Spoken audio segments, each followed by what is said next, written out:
Dopływamy za chwilę do Manaus. I co tam będzie? Manaus będzie miasto, będą ludzie i będą robale. Ojej, jakie robale. Robale zielono-żółte, fruwające. Bardzo niesympatyczne. To trzeba się zaprzyjaźnić. O, Nie ma wyjścia. wykluczone. No i jestem 1200 kilometrów od Atlantyku. I nagle tak olbrzymie miasto. Bo właściwie na tej Amazonce to się niewiele działo. No był Santarem, no i tyle. Ale to jest dość złudne, dlatego że można płynąć różnymi drogami ze względu na ilość olbrzymią to tych wysp. Więc wszyscy płyną w tym samym kierunku, tylko różnymi drogami. A port jest olbrzymi, olbrzymi, olbrzymi. To jest bezcłowy port i dzięki niemu żyje to miasto, bo właśnie dzięki temu, że jest bezcłowy, to powstały tutaj montownie elektroniki i na przykład Nokia tutaj jest skręcana.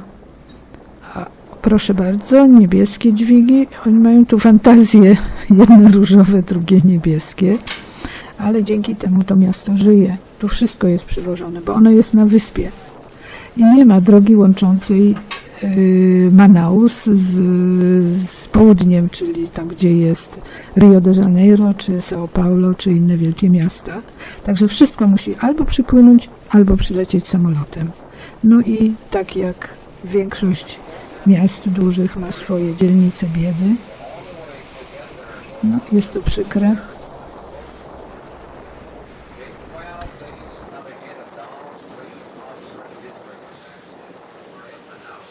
A pływająca stacja z gazem i z paliwem, no konieczne, ona tak pływa i zaopatruje.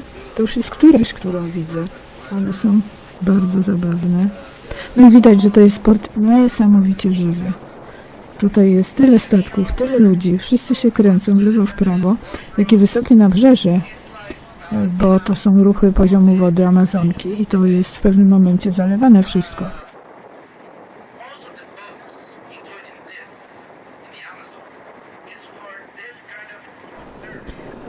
A to następne moje olbrzymie zaskoczenie. No ja nie wiedziałam, że ten most pontonowy pasażerski i samochodowy wybudował na początku wieku polski inżynier Bronisław Rynkiewicz. Główny dworzec pasażerski dalekobieżny, wobec czego można stąd popłynąć 2 dni. Na przykład do Belem to jest najdłuższa trasa, czyli na brzeg Atlantyku już to jest 4 do 5 dni i samochody można zabrać ze sobą, ale on też tutaj obsługuje miasta czy osady, które są w koło i one są pochowane na tych wyspach, ich nie widać. Jutro mam pojechać, popłynąć gdzieś w bok, żeby zobaczyć, jak to wygląda. A te statki, które tutaj widać, to tam się mieści około 600 osób i trzeba mieć swój hamak i swoją wodę, bo jedzenie dają. I właściwie jak się spojrzy na mapę, to dopiero widać, ile tutaj jest jeszcze mieszka ludzi. A z tymi hamakami to jest tak, że tam w suficie są haki i się wiesza taki hamak i się tak podróżuje. Bilet podobno kosztuje $40. No, ja idę tutaj od zdziwienia do zdziwienia, bo mimo tego, że przecież czytałam, że to jest wielkie miasto, że tu jest przemysł, że no, jak mieszka 2 200 000 osób, no to można sobie wyobrazić. No mimo wszystko jestem zaskoczona. To połączenie tej Amazonki i tego miasta to jest naprawdę zadziwiające. No i ono jest tak niesamowicie żywe. Jadę teraz do oczywiście głównego punktu zwiedzenia, do opery. Zobaczę, jak to będzie. Bardzo jestem taka podekscytowana tym, można powiedzieć. No na pewno tak. No i pełno ludzi, bardzo młodych, bo średnia wieku, mediana w Brazylii to jest 29 lat. Czyli to jest niesamowicie młode społeczeństwo. I jak im się trafi jakiś dobry rząd, mniej socjalizujący, no to będzie wspaniały kraj o olbrzymich możliwościach i bardzo pięknych i bardzo miłych ludzi. Mimo że portugalski to jest językiem dla mnie kompletnie, no nic w ogóle nie potrafię po portugalsku, ale oni są komunikatywni, dążą do jakiegoś porozumienia. To jest przyjemne. Stare kamienice, które tutaj się mija, one mają odmalowane często fasady, ale to tam się za tym nic nie kryje, bo one są w bardzo trudnym stanie, wybudowane niektóre 150 lat temu. I tu jest taki problem, że tak jak w tej kamienicy, tam przez piwnicę przepływała woda. I to był system chłodzący. To były specjalne rury, które doprowadzały wodę. No i tak, nie ma planów tych rur. One pękają. One zalewają ulice i zawalają się niektóre te domy.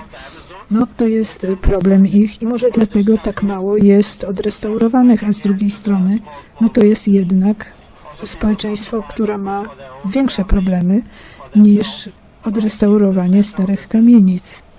Tym bardziej, że one się nie najlepiej kojarzą, bo to były wybudowane przez ludzi, którzy dorobili się olbrzymich majątków na pracy niewolniczej i na wyzysku. I jak w latach 20. to się zawaliło wszystko, bo Anglicy ukradli nasiona drzew kauczukowych, a w 1920 wynaleziono kauczuk syntetyczny, no to przecież tutaj zostały miliony ludzi w całej Brazylii bez pracy, bez żadnych środków.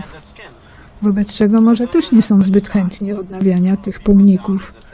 Jest kilka, które można zwiedzać, na przykład budynek muzeum czy willa handlarza kauczukiem z Austrii, który się tu dorobił, ale tego nie ma dużo. Mieściła się tutaj siedziba gubernatora, ale się wyprowadził i oddał do zwiedzania. Na tych motorach to jeździ cała Brazylia, a one są produkowane w Manaus. I z tego bardzo są dumni. No nie masz jeszcze czego śmiać. Nie, w ogóle ja nie wiem, jak to się dzieje. No, miasto w środku, w jakimś bezkresie lasu deszczowego.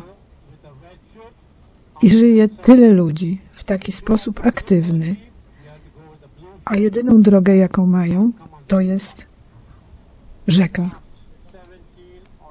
To nie jest targ. To jest rozładowywanie owoców i warzyw, które przypłynęły statkami. Bo to jest następne moje zdziwienie. Tutaj one w ogóle nie rosną. Ja się 2 razy zapytałam przewodnika. Potwierdził, że warzywa i owoce tutaj nie rosną. Wszystkie są przywożone statkami. Teraz trudno sobie wyobrazić, że Manaus był miastem jednym z najwspanialszych na świecie, że przełom koniec XIX wieku i początek XX wieku to był miastem, które pierwsze wprowadziło oświetlenie elektryczne, które pierwsze miało taki system chłodzenia mieszkań, że przepływała pod nimi woda, które wyłożyło ulice przy operze kauczukiem, żeby nie hałasowały wozy przejeżdżające, ale oczywiście był przy tym bezmiar biedy i ubóstwa skrajnego. Ale muszę przyznać, że miasto jest czyste.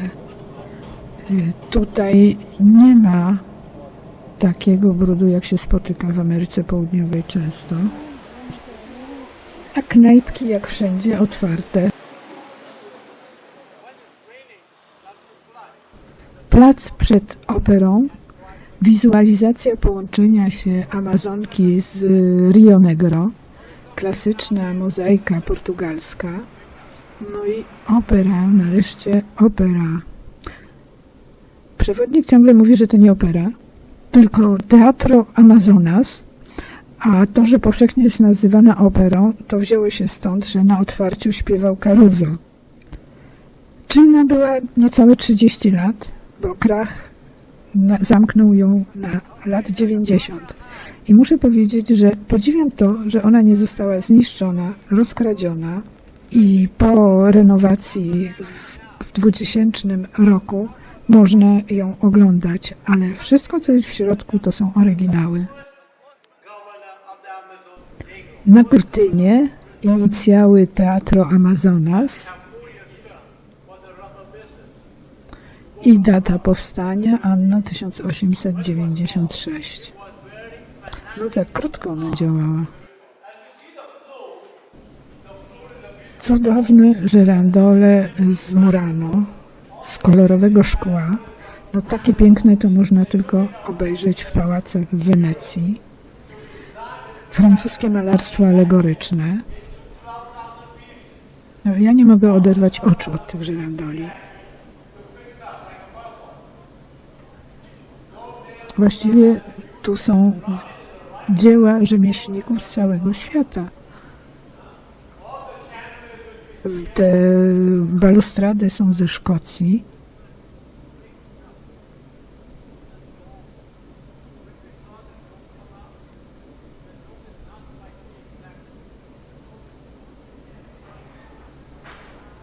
Bardzo dobrej jakości malarstwo alegoryczne.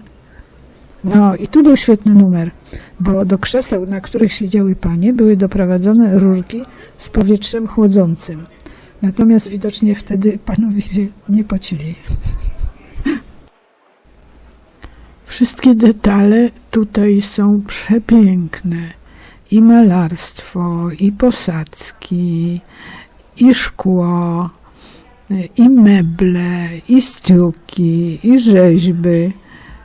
To jest bardzo piękne miejsce. Szkoda, że czas zwiedzania jest limitowany.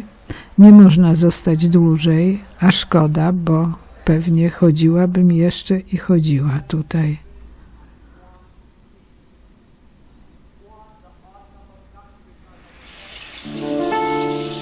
Mam na imię Małgorzata, mieszkam w Sopocie i 1 i 15 dnia miesiąca wieszam swoje vlogi.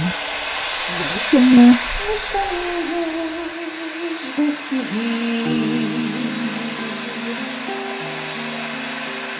Muita história pra contar,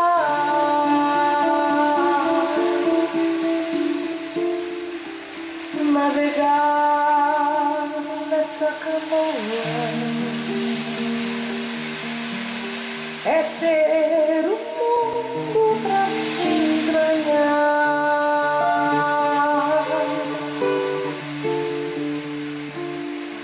Cada canto esconde conto, cada homem e mulher tem a fé